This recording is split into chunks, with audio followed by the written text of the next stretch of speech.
Welcome दोस्तों हमारे YouTube channel ज्ञान विद्या पर। आज की क्लास में हम देखेंगे कि जो हमारा पेपर में क्वेश्चन आता है इस प्रकार, उसी को आज हम हल करने का प्रयास करेंगे और हम आपको एकदम आसान तरीका बताएंगे।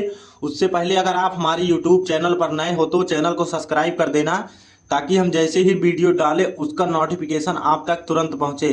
तो चलिए बिना देरी किए हुए हम आपको समझाने का प्रयास करते हैं। तो इस तरह के सवालों में बच्चों को बहुत सी दिक्कत होती है, तो आज हम आपको एकदम आसान भाषा में हम आपको समझाने का प्रयास करेंगे। यदि आप एक बार इसको समझ जाते हैं तो इसी प्रकार आप चाहे जितना सवाल आ जाए इसी मेथड से तो आप लगा लेंगे एकदम आसान भाषा में, आसान तरीका से। हम आपको एकदम समझाने का प्रयास करेंगे कि आपको एक ही बार में समझ में आ जाए, आपको दूसरा वीडियो ना देखना पड़े।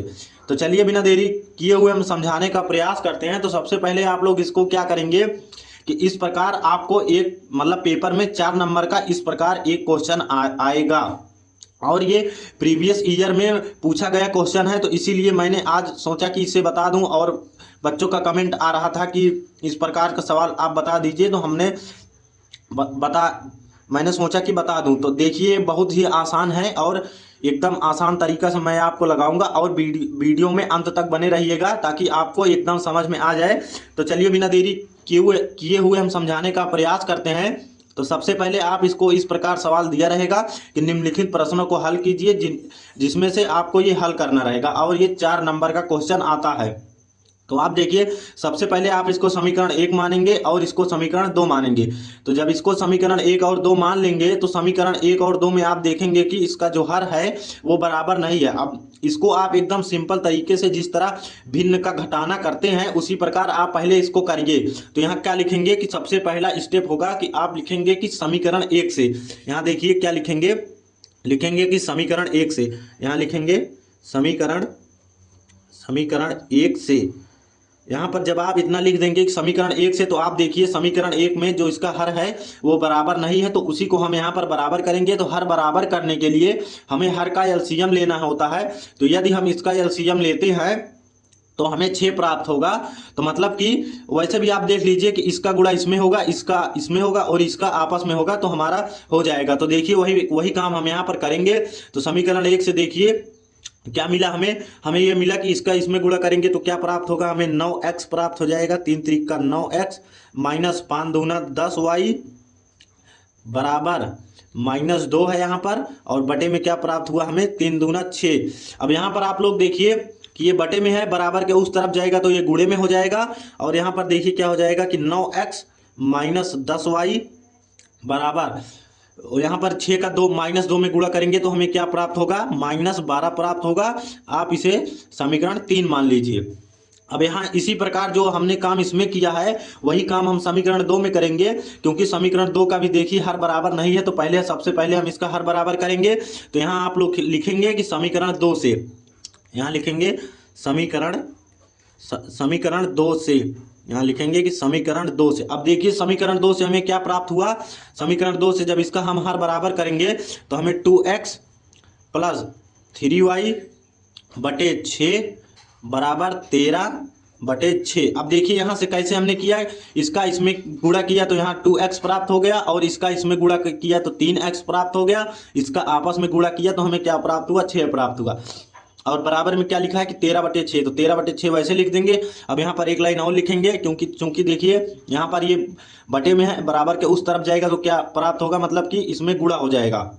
और देखिए यहाँ पर 2x प्लस 3y बराबर 13 गुणे 6 बटे 6, मतलब 6 से 6 यहाँ कैंसिल हो गया क्योंकि बटे में है। और देखिए हमें क्या प्राप्त हुआ यहाँ से 2x प्लस 3y बराबर 13, और इसे आप समीकरण 4 मान लीजिए। अब देखिए समीकरण 3 और 4 में देखिए कि हमें ना तो इसमें x का मान बराबर है ना तो इसमें x का मान बराबर है।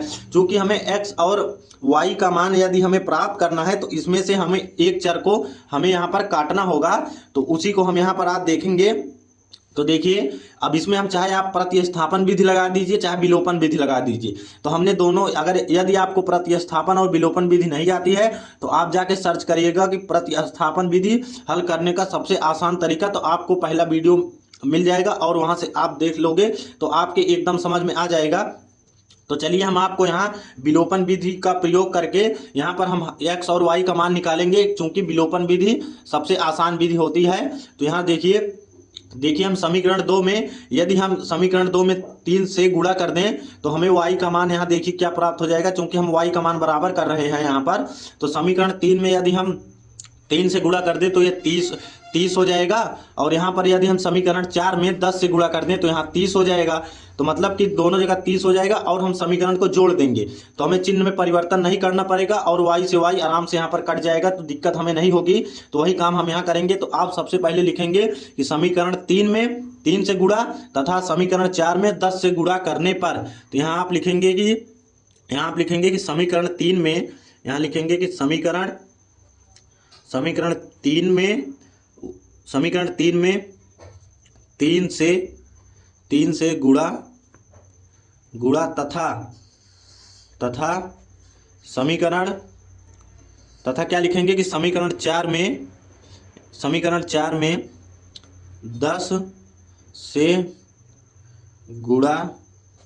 10 से गुणा यहाँ क्या लिखेंगे 10 से गुणा करने, यहाँ लिखेंगे 10 से गुणा करने पर। अब देखिए हम यदि समीकरण 3 में 3 से गुणा करते हैं तो हमें क्या प्राप्त होगा, देखिए यहाँ क्या हो जाएगा कि 9 त्रिक 27x हमें प्राप्त हो जाएगा, -30y बराबर -36। और आप इसे समीकरण 5 बना लीजिए ताकि आपको दिक्कत ना हो समझने में। तो अब यहाँ पर देखिए, आप जब इसे समीकरण 5 आपने मान लिया तो आप देखिए समीकरण 4 में हमने किससे किया था गुणा, 10 से। तो यहाँ लिखेंगे समीकरण 4 में 10 से गुणा करेंगे तो हमें क्या प्राप्त होगा, यहाँ पर क्या होगा कि 10 दूना 20 हो जाएगा, यहाँ पर 20x हमें यहाँ पर प्राप्त हो जाएगा, और यहाँ पर प्लस रहेगा, यहाँ पर 30y हो जाएगा, और बराबर का चिन्ह लगेगा, और 13 धामा 130 हो जाएगा यहाँ पर। तो देखिए, और अब इसे आप समीकरण 6 मान लीजिए। अब देखिए यदि आप इसे समीकरण 6 मान लीजिए तो अब देखिए समीकरण 5 और 6 से आपको क्या दिख रहा है कि यदि हम इसे जोड़ देते हैं तो हमें चिन्ह में कोई परिवर्तन नहीं करना पड़ेगा, और y वाला पद आराम से यहाँ पर कट जाएगा। तो वही आप लिखेंगे यहाँ पर कि समीकरण 5 और 6 को जोड़ने पर, यहाँ लिखेंगे कि समीकरण 5 तथा समीकरण 6 को जोड़ने पर। अब देखिए आप जब इतना लिख देंगे कि समीकरण 5 और 6 को जोड़ने पर, तो यहाँ समीकरण 5 क्या है कि 27x माइनस 30y बराबर -36, और यहाँ पर देखिए 20x प्लस 30y बराबर 130 हो जाएगा यहाँ पर। अब देखिए यहाँ पर जब इसे जोड़ देंगे तो जोड़ने में हमें चिन्ह का परिवर्तन नहीं करना पड़ता है, और इसीलिए हमने y का मान बराबर किया। यदि आप x का मान बराबर करते तो यहाँ पर आपको घटाना होता और सम में चिन्ह का परिवर्तन हो जाता। तो इसीलिए हमने यहाँ देखिए प्लस माइनस पहले से है, तो इसीलिए हमने y का पद जो है बराबर किया है। अब देखिए ये आराम से कट जाएगा, क्योंकि ये प्लस में है और ये माइनस में है और ये प्लस में है, तो आराम से यहाँ पर कट जाएगा। और 20 27 कितना हो जाएगा 47x बराबर, यदि हम इसको घटा देते हैं तो 130 में से 36 यदि माइनस हो जाएगा तो हमें कितना प्राप्त होगा, हमें 94 प्राप्त हो जाएगा।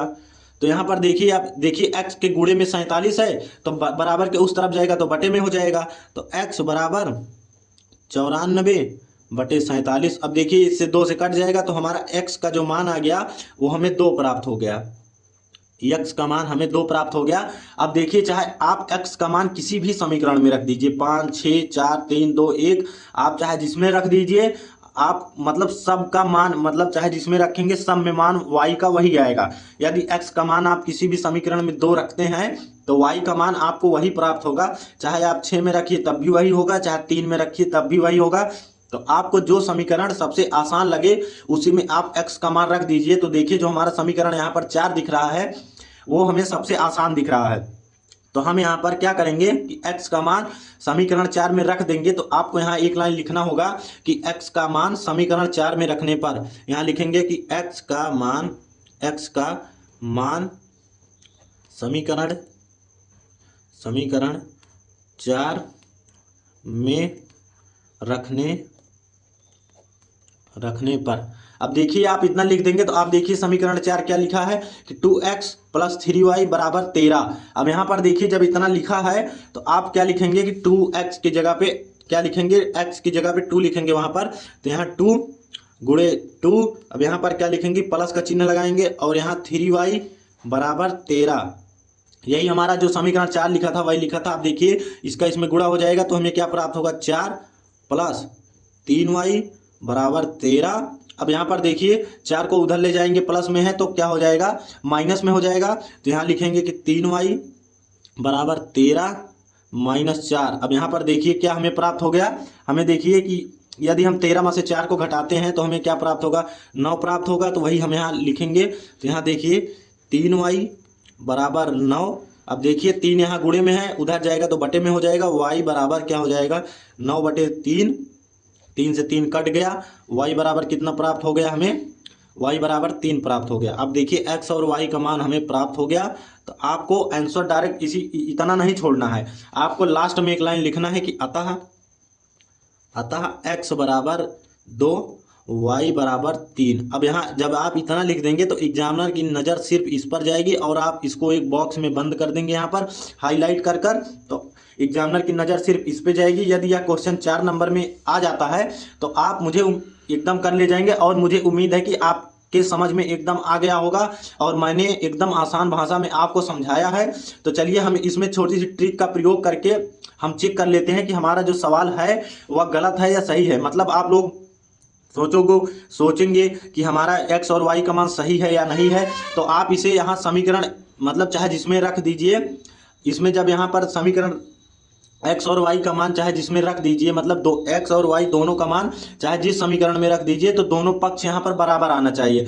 तो चलिए हम समीकरण 4 में रख के चेक कर लेते हैं कि हमारा दोनों पक्ष बराबर होता है या नहीं।